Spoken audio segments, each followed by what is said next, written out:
प्रणाम। कृष्णेंद्र कथा आज के सत्र में आपका स्वागत है सभी का। और आज ये समय चुना गया कृष्णेंद्र कथा करवाने का।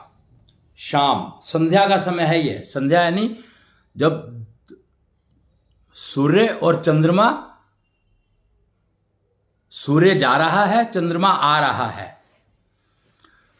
सूर्य इस समय में एक वो एनर्जी को रिलीज करता है जो एनर्जी बहुत ज्यादा यूजफुल है, खासकर कन्याओं के लिए, फीमेल्स के लिए, महिलाओं के लिए।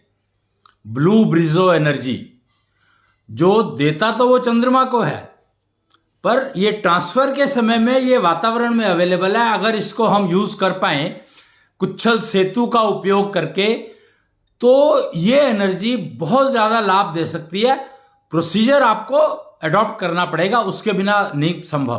प्रोसीजर तो चाहिए ही और कुच्छल सेतु चाहिए ही, because you have to establish a bridge between you and receiving the energy while it is this transfer is taking place between sun and moon. Sun is releasing this energy for moon to receive,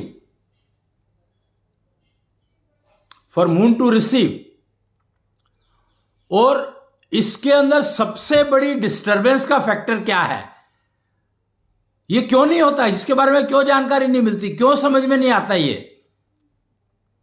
तो उसके लिए आज का जो topic चुना गया, नशा। मतलब पीछे भी बात नशे की हो रही थी कि नशा हमें हेल्प करता है या डिस्टर्ब करता है। और फिर निकल कर आया कि एक शब्द है मोह। मोह शब्द एक ऐसा शब्द है जिसका नशा सबसे ज्यादा खतरनाक बताया गया है। ऐसा क्या है? शब्द ही तो है कि शब्द का नशा इतना हो सकता है। तो यह समझने के लिए यह प्रश्न किया गया है मेरे से। तो मैंने इस प्रश्न को सोचा कि यह प्रश्न तो डिस्कशन में आने लायक है, बाजार में पता लगना चाहिए इसका कि मोह शब्द एक नशा है क्या। और एक्चुअली इसको सबसे खतरनाक नशा बताया गया है। मोह में इंसान कैसी बड़ी से बड़ी गलती कर देता है। नशा क्या कराता है? गलती कराता है।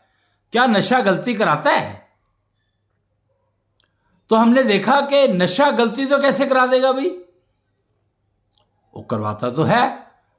शराब के नशे में आदमी मारपीट करता है, गाली गलौज करता है, कुछ कुछ करता है, पता नहीं क्या क्या होता है। सभी कहते हैं कि शराब का नशा नहीं करना चाहिए, भांग का नशा नहीं करना चाहिए, अफीम का नशा नहीं करना चाहिए, और पता नहीं क्या क्या। नशे को तो सब के सब खराब मानते ही हैं। पर इन सब में ये जो मैंने बताया आपको, दो चार नाम लिए हैं, ये बाजार में है। पर मोह का तो नशा ही बहुत खतरनाक है। कहते हैं कि लालच का नशा बहुत खतरनाक होता है। लालच भी एक नशा है एक्चुअली, ऐसा बताया गया है, समझने में आया है, सुनने में आया है कि लालच भी एक नशा है और मोह भी एक नशा है। ये कंफर्मेशन मांग रहे हैं मेरे से कि आप बताओ कि मोह नशा है कि नहीं है। तो मेरे अगर लालच नशा है तो मोह डेफिनेटली नशा है, डेफिनेटली। अच्छा देखो, लालच एक नशा हो जाता है। एक ना स्टोरी थी छोटी सी, मैंने पहले भी बताई है शायद, ये स्टोरी फिर से रिपीट करता हूं। यहां पर देखो, लालच काम कर रहा है या मोह काम कर रहा है, आपको ये डिस्टिंग्विश करना है। इसमें एक ज्वेलर के यहां पर कुछ लोग शॉपिंग करने गए। मैं जेंडर नहीं बताऊंगा, पहले भी मैंने यही कहा था, क्योंकि जेंडर अगर बताओ तो फिर एक कष्ट हो जाता है कि जेंडर डिस्क्रिमिनेशन की बात कर रहे हो आप। तो कस्टमर गए, हम कस्टमर कहते हैं। कस्टमर ज्वेलरी शॉप पर गए और कुछ खरीदा उन्होंने, 10-12 लाख रुपए का सामान खरीदा और घर चले गए। अब उस ज्वेलर में रूटीन था कि जब सब कुछ चला जाता है तो स्टॉक टेकिंग होती है। वाइंड अप के टाइम पर स्टॉक टेकिंग होती है, और स्टॉक टेकिंग अगर मिल जाती है तो ठीक है, मतलब उस दिन के वीडियो, सीसीटीवी वीडियो को देखा नहीं जाता। लेकिन अगर स्टॉक टेकिंग में कुछ गड़बड़ मिले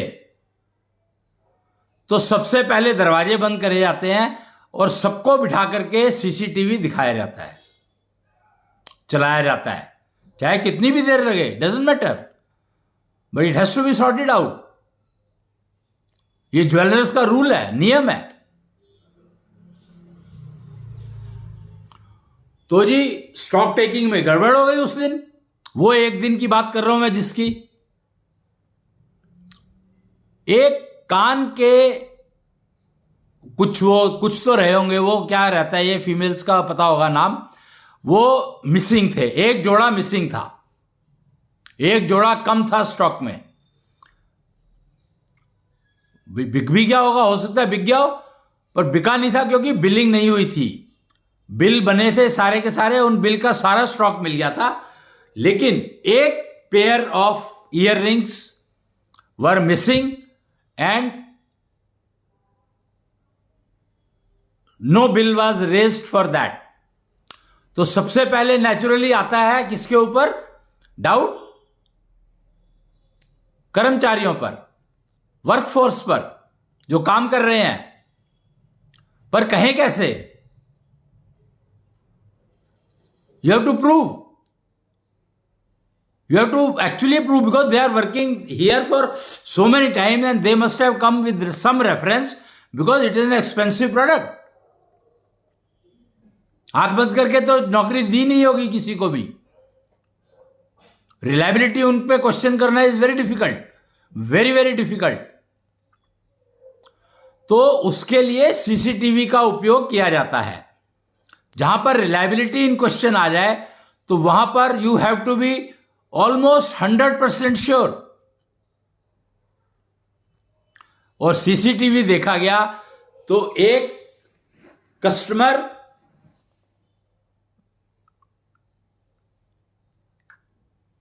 के पैकेट में था, बट उसकी पेमेंट नहीं हुई थी, वो बिल में नहीं आया, और वो कस्टमर मतलब उनका रेगुलर कस्टमर और कम से कम 10 साल से।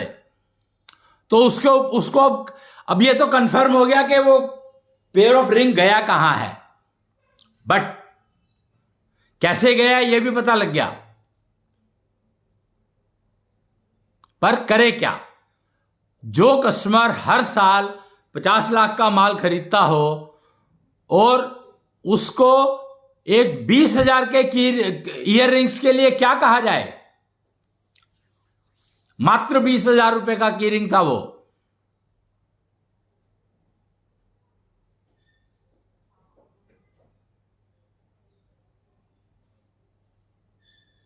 तो मैं इसके आगे जो कुछ हुआ वो मैं उसमें डिटेल में नहीं जा रहा हूं, क्योंकि उन्होंने क्या तरीका अपनाया होगा, क्या करा होगा उसको रिट्रीव करने के लिए या कन्वे करने के लिए या मैसेज कुछ भी किया होगा, मैं उन डिटेल में नहीं जा रहा हूं। बात यहां पर समझने की हो रही है कि क्या वो की रिंग बिना पेमेंट के उसने रख कैसे लिया, जबकि उसकी पूरी की पूरी reputation of the family is at stake. पूरी फैमिली की, पूरे परिवार इन्वॉल्व हो गया उसमें, कस्टमर का। और नेचुरल सी बात है कि जो इतना सामान खरीदते होंगे तो वो पैसे वाले तो होंगे ही, तो कितनी बदनामी होगी उससे। और ज्वेलर्स को यही हो कि वो ये बात कह नहीं सकते उनको, और कहनी भी है। क्यों? क्योंकि अगर ये एक बार हुआ है तो रिपीट भी हो सकता है, चाहे हो ना, बट एक वो आ गई बीच में, डाउट आ गया, इसलिए सॉर्ट आउट होना जरूरी है। ये है मोह का नशा नहीं है, ये है लालच का नशा। Precisely at that very moment customer realise, अरे 10-12 लाख का सामान मैं हर तीसरे महीने खरीदता हूं, तो क्या फर्क पड़ता है? That is exactly the moment when greed, the नशा जो है ना वो होता है इंपल्सिव। नशे के बाद उसका जब वो नशा उतरता है तो उसको समझ आता है कि उसने क्या गलती करी। पर ज्यादातर गलतियां रिकवरेबल नहीं होती हैं। अगर नशे में आपने किसी को पीट दिया या किसी को गोली मार दी या किसी को कुछ कर दिया तो क्या वो रिकवर हो पाएगा? नहीं हो सकता। Very very very difficult. आपका एक पल लालच का या नशे का उसने दूसरे को कितना डैमेज कर दिया इसका अंदाजा लगाना मुश्किल है। रिकवरेबल है कि नहीं है वो तो पता ही नहीं है।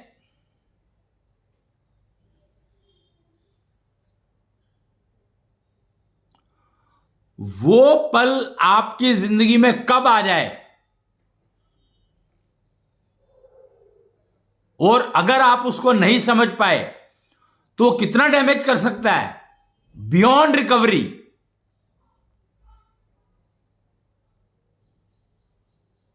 लोग कहते हैं कि अरे ये तो रोज ही इतना नशा, इतनी वो तो वाइन तो इतनी शराब तो वो रोज ही पी लेता था तो कुछ होता नहीं था, तो आज कैसे कर दिया इसने ये? तो शराब तो अभी भी उसने उतनी ही पी है, उसमें कोई चेंज नहीं है।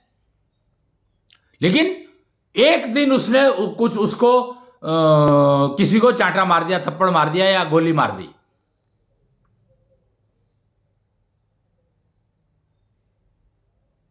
और घर का घर बर्बाद हो गया।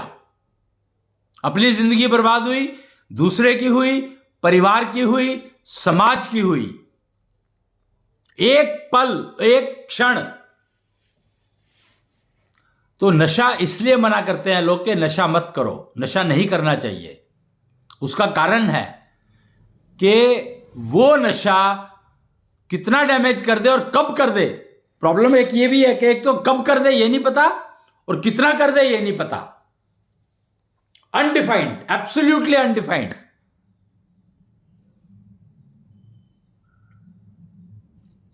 और ये तो मैं लालच की बात कर रहा हूं। लालच से बचना तो फिर भी आसान है एक बार को, बट मोह का नशा, उससे बचना तो बहुत मुश्किल काम है। और ये तो कई बार हो जाता है, दिन में कई बार हो जाएगा आपको,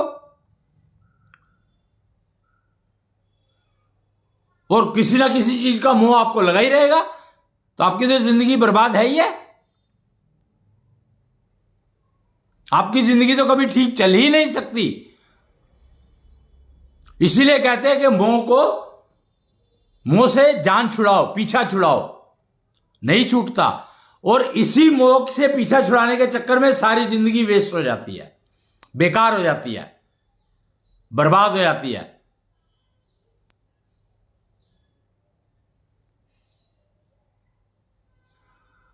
मोह की क्वांटिटी ज्यादा होगी तो उतना ही ज्यादा डैमेज करेगा वो, और मोह की क्वांटिटी जितनी कम होगी उतना ही ज्यादा डैमेज करेगा वो। समझे कि नहीं? कि मोह अगर कम है तो भी डैमेज है, मोह अगर ज्यादा है तब भी डैमेज है। इसलिए लोग कहते हैं मोह से पीछा छुड़ाओ, पर मोह से पीछा छूटता नहीं। क्यों? क्योंकि मोह आता कैसे है ये तो पता ही नहीं है, उसकी जड़ क्या है, मोह की जड़ क्या है।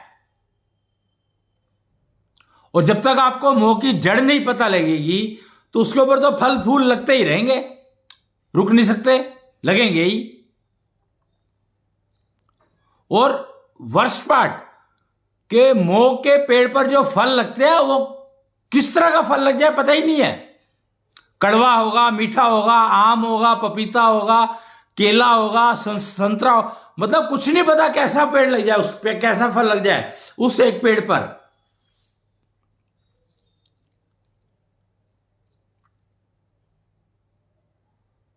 और उस फल को आप जब यूज करोगे तो उसका क्या डैमेज होगा, क्या फायदा होगा, आपको पता ही नहीं लगेगा।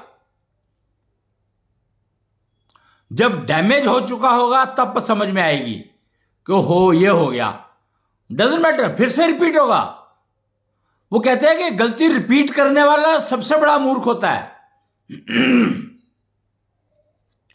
और मोह जो है वो गलतियों को रिपीट करवाता है,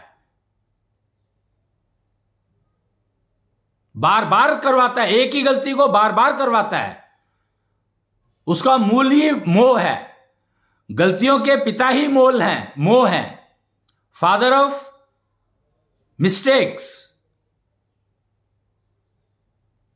और मोह को अंग्रेजी में क्या कहते हैं मुझे नहीं मालूम ये बात, क्योंकि अंग्रेजी में सारे के सारे शब्द अनडिफाइंड हैं।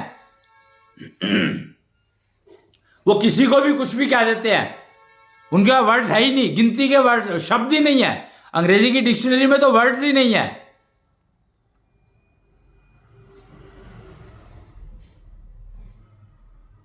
तो इसलिए मैं मोह को अंग्रेजी में क्या कहते हैं बता नहीं पा रहा हूं। मैं बड़ी कोशिश कर, एक्चुअली सुबह से लगा हूं ये ढूंढने में कि मोह को अंग्रेजी में क्या कहेंगे। अफेक्शन, अट्रैक्शन, पता नहीं क्या क्या आया, पर nothing matches. Affection cannot make you do mistakes, so affection cannot be father of mistakes, पर मोह definitely is a father of mistakes.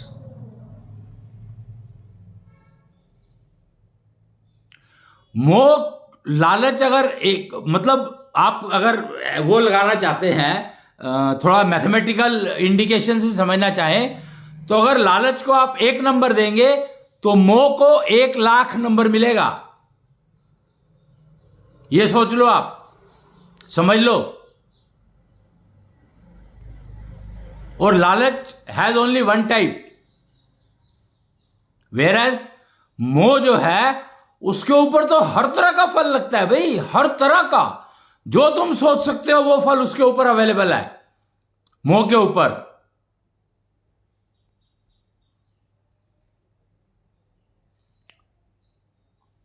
और मोह का एक, अगर मोह के आगे ना लगा दो मोहन, मोहिनी, तो आप सोचोगे कितना आनंद आएगा आपको।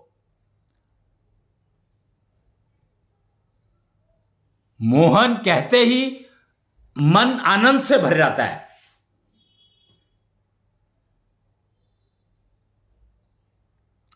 कि कितनी मोहिनी है, मतलब उसकी जो ये कितनी सुंदर है, मतलब व्याख्या ही नहीं है उसकी कोई। ये मोह से मोहन। और मोह का जब क्वांटिटी बहुत ज्यादा हो जाती है तो वो डैमेज ही डैमेज है।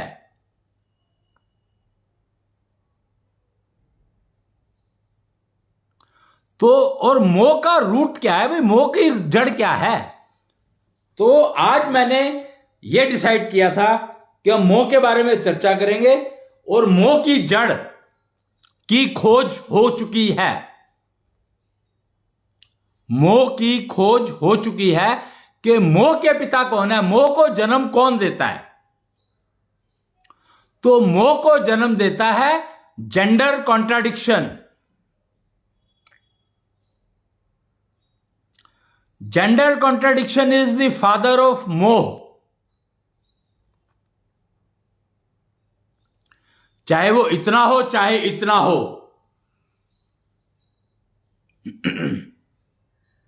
एंड मोह की क्वांटिटी इज वेरिएबल।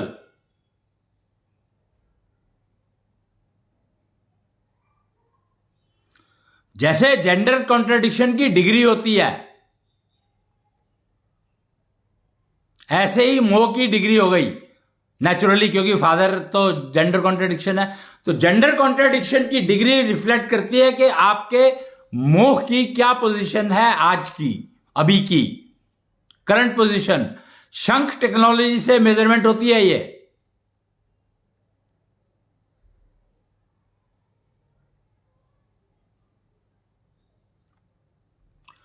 तो मोह से छुटकारा पाना संभव नहीं है, तो उस दिशा में सोचना छोड़ दो। ये कन्वेंशनल लिविंग में था कि मोह को छोड़ना सीखो, मोह से पीछा छुड़ाओ, नहीं छूट सकता, तो उसमें टाइम क्यों खराब करना भाई।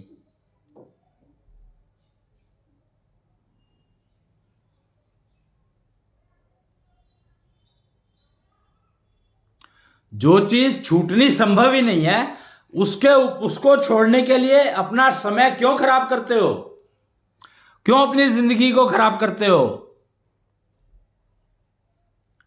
क्यों अपने परिवार में कष्ट देते हो। क्यों मोह कम होता है तो भी कष्ट है और मोह ज्यादा होता है तो भी कष्ट है।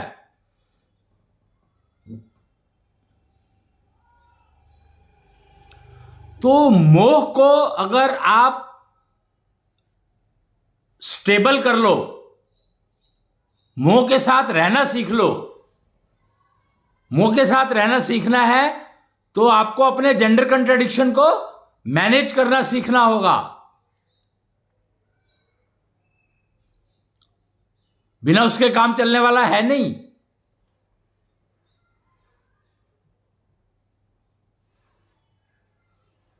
और मोह से छूटना ही होगा, छूट सकते नहीं है तो छूटने की कोशिश करना छोड़ दो, बेकार है। और मोह शब्द जो है उससे ही मोहन बना है और मोहन कृष्ण का नाम है। और मोह होता है इंद्रियों के कारण, और इंद्रियों का मालिक है कृष्ण। कृष्ण ही है इंद्रियों का मालिक, कृष्ण तत्व।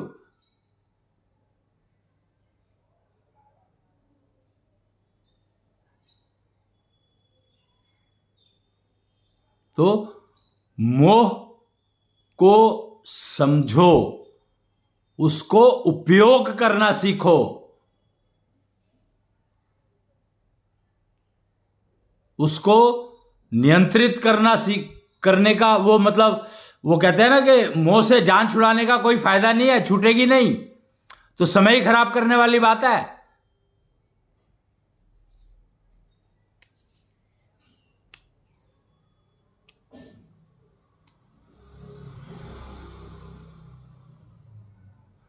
वो कहते हैं एक वो है, आराम शब्द में राम छिपा, कुछ कुछ तो एक दोहा बना रखा है किसी ने, पता नहीं क्या पैरोडी बना रखी है, कुछ तो कविता बनी हुई है।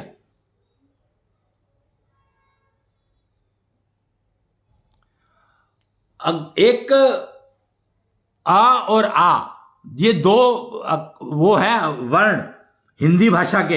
हिंदी भाषा कितनी मतलब कितनी पावरफुल है ये आप सोच नहीं सकते। संस्कृत में वो पावर नहीं है जो हिंदी में है। आ के पीछे पूरा ब्रह्मांड छुपा है। आ के पीछे नहीं, अ के पीछे। ए और आ में फर्क समझना है तो आराम और आराम में फर्क समझो। आराम और आराम या अज्ञान कह लो, चलो अज्ञान में आ लगा हुआ है तो आ के पीछे पूरा वो है ब्रह्मांड, ज्ञान पूरा का पूरा ज्ञान आ के पीछे छुपा है। जबकि जब आराम कहते हैं तो उसमें राम नहीं छुपा हुआ, आ के पीछे राम नहीं छुपा हुआ, वो गलत है, वो डायरेक्शन ही बदल गई। आ राम का मतलब है राम आओ,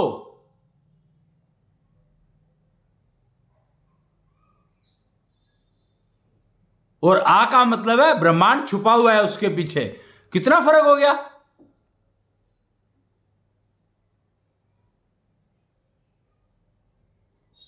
शब्द आराम है, आराम नहीं है। शब्द अज्ञान है, आज्ञान नहीं है।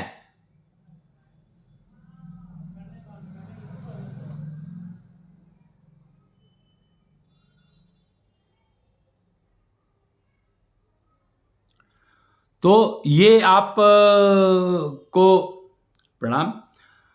तो आप कुछ शायद मोह को नशा तो समझ ही गए होंगे कि मोह एक नशा है। मोह एक नशा है और यह नशा हमेशा ही नुकसान देता है। तो इसको मैनेज करना सीखना बहुत जरूरी है।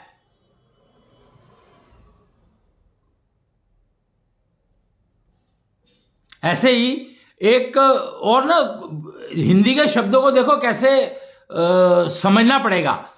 एक शब्द होता है कुच्छल श्याम। कुच्छल श्याम अभी आकर बैठे हैं पृथ्वी पर। श्याम बांसुरी बजाते थे,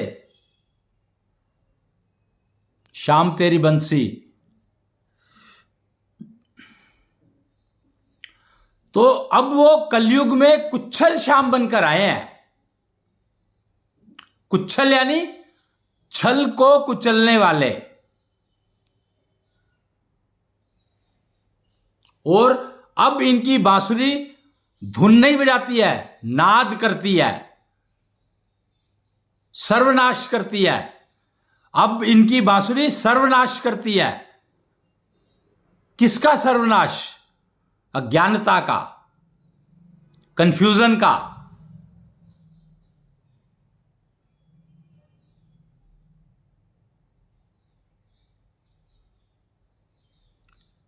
कंफ्यूजन का सत्यानाश करती है, उसको खत्म करती है, किल करती है बांसुरी नाद शाम का, कुच्छल शाम का बांसुरी नाद।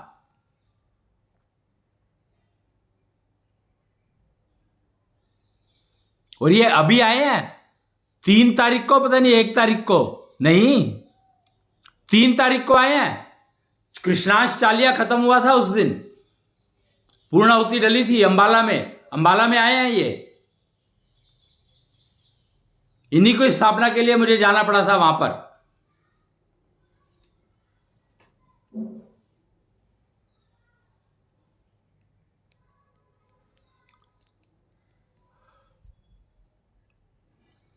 तो अब आप ये समझो कि छल को कुचलने का काम शुरू हो चुका है।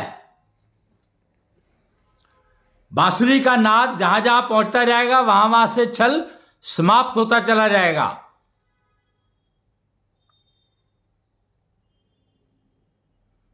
और हम वापस अपने टॉपिक पर आते हैं, मोह पर।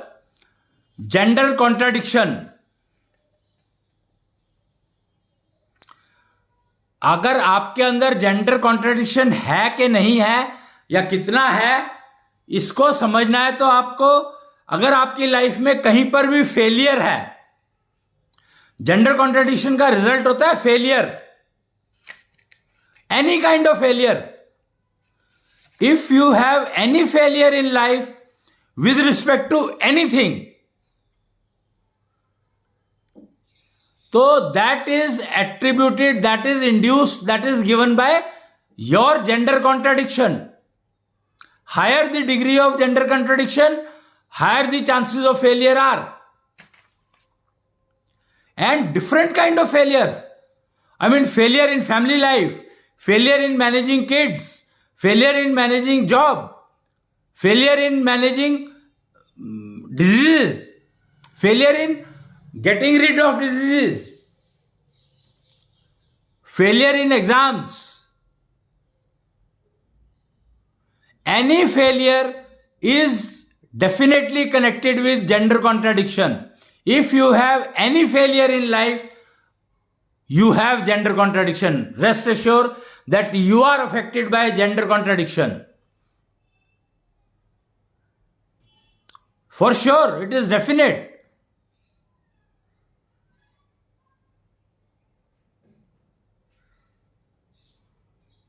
And if you have to, the best thing is that get your gender contradiction diagnosed and then learn fem management. Fem management is the solution for your gender contradiction. This is a part of Asho Vigyan. if I share an image here,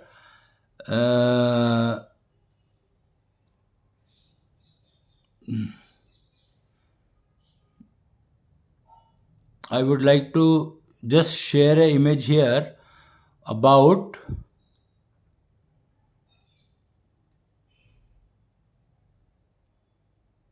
this क्या था वो,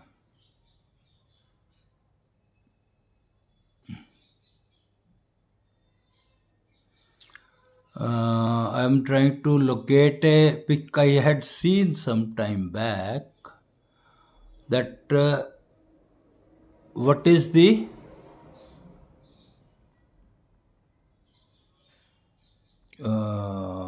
that declaration of, yeah, here. See, this is Asho Vigyan Gyanshala. Asho Vigyan is the subject in which gender contradiction is a branch.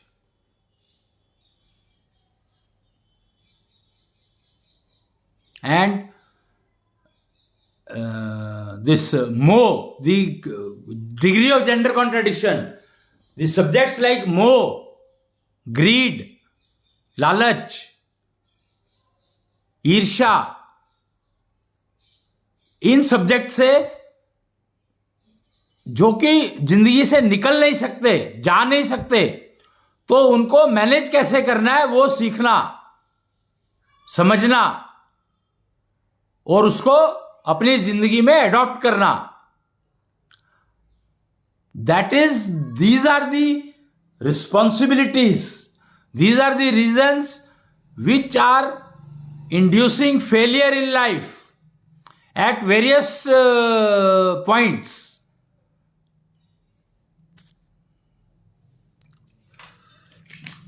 Gender contradiction leads to failure in career failure, troubles in startups, team building troubles, family life disturbances, mental health damages, and management of discrepancies. Can you imagine what are the kind of failures we face because of gender contradiction? I am surprised.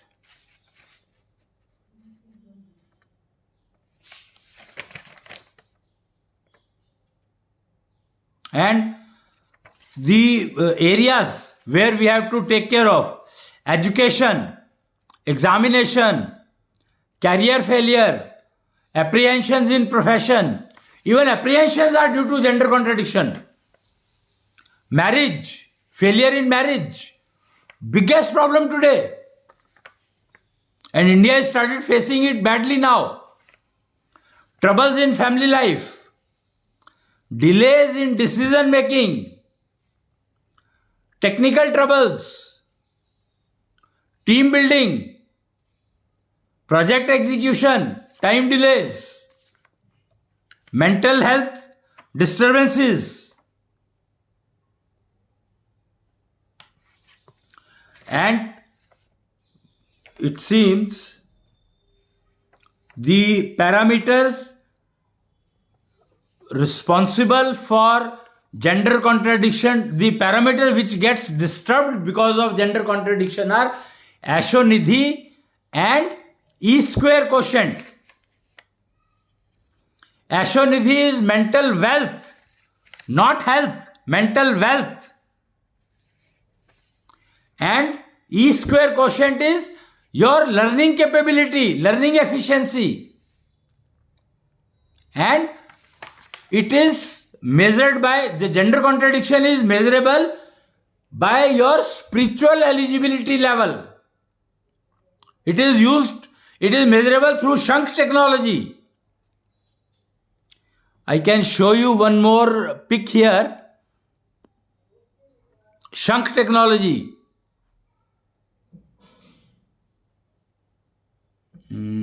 Just 1 minute. Yeah.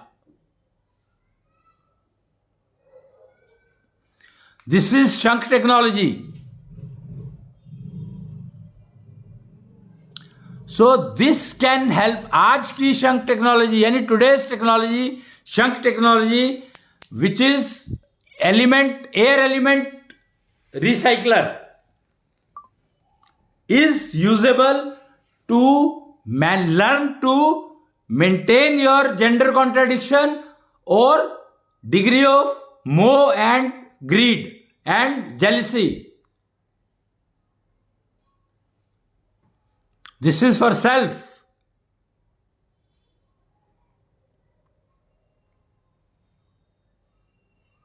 If you use this technology, practice this technology, then other things are automatically taken care of. It improves your spiritual eligibility level rapidly.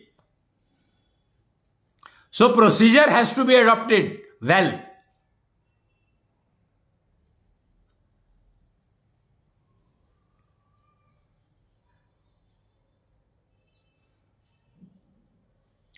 तो हम लोग जो topic था हमारा मोह, क्या मोह एक नशा है?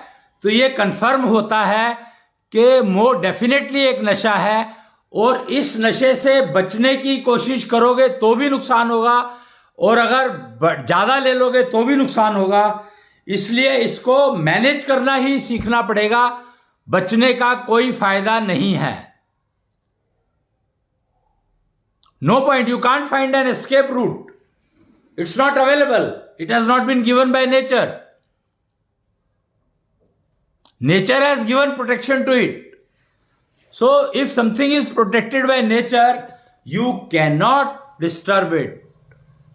If you try to disturb it, it will damage you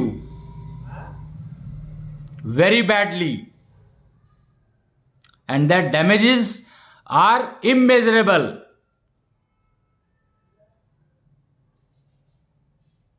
So, rather than talking about disaster management, try to get into early warning system, prevention mode.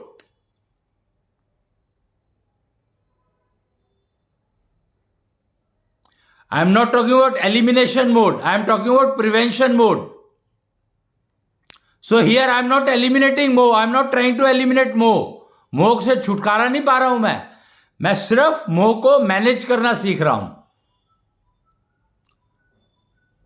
जो चीज प्रकृति की दी हुई है, नेचर की दी हुई है, उससे छूटना संभव नहीं, तो उसका उपयोग ही करना पड़ेगा हमें. और उपयोग करना का प्रोसीजर जो है वो बहुत इंपॉर्टेंट है, सीखना ही पड़ेगा. तपस्या is nothing but procedure, practice of the procedure. Tapasya is practice of the right procedure, and puja is learning the procedure.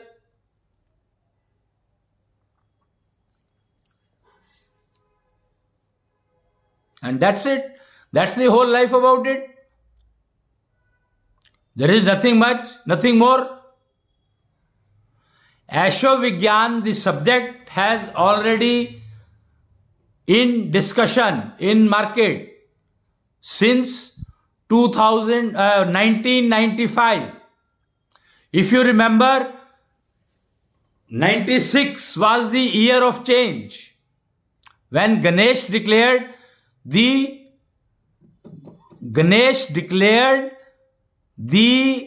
availability of Ashovigyan, a subject which is going to replace current science and technology.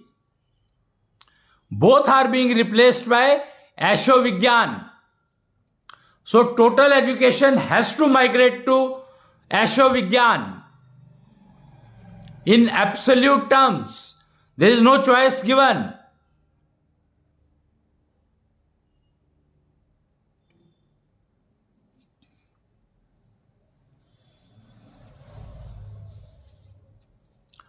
I think you have understood, you must have got the message कि मोह एक नशा है जो आपको manage करना सीखना है। लालच एक नशा है जिसको आपको बीज रूप में ही डाल के रखना है, जिससे कि वो आपको डिस्टर्ब ना करे। मोह बीज रूप में नहीं रह सकता, तो वो फल दे रहा है। कोशिश ये करो कि फल वो खाओ जो नुकसान ना दे। वो सारे फल दे रहा है मोह, नुकसान वाला भी, फायदे वाला भी और न्यूट्रल वाला भी। तो और वो जेंडर कॉन्ट्राडिक्शन से लिंक्ड है, तो अपने जेंडर कॉन्ट्राडिक्शन को समझो और उसको मैनेज करना सीखो।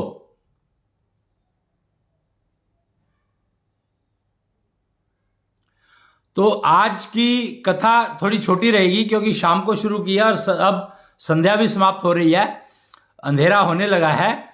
तो आज का मैं सत्र यहीं पर समाप्त करूंगा with A request, try to understand your gender contradiction. It is not a request, it is a suggestion.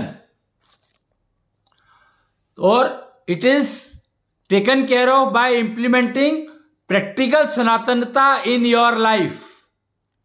So, become a member of Project PSIP, Practical Sanatanata Implementation Program.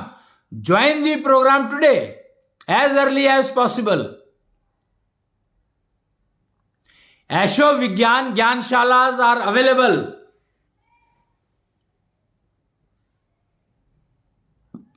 So, हम लोग गाय ज्ञानिता गा करके सत्र की समाप्ति करते हैं। तो अब हम गाय ज्ञानिता गाएंगे। इतनी शक्ति हमें दे न माता, मन पे विश्वास कमजोर ना हो। अनेक रस्तों में है एक रास्ता, भूल कर भी कोई भूल ना हो। इतनी शक्ति हमें दे न माता, मन पे विश्वास कमजोर ना हो।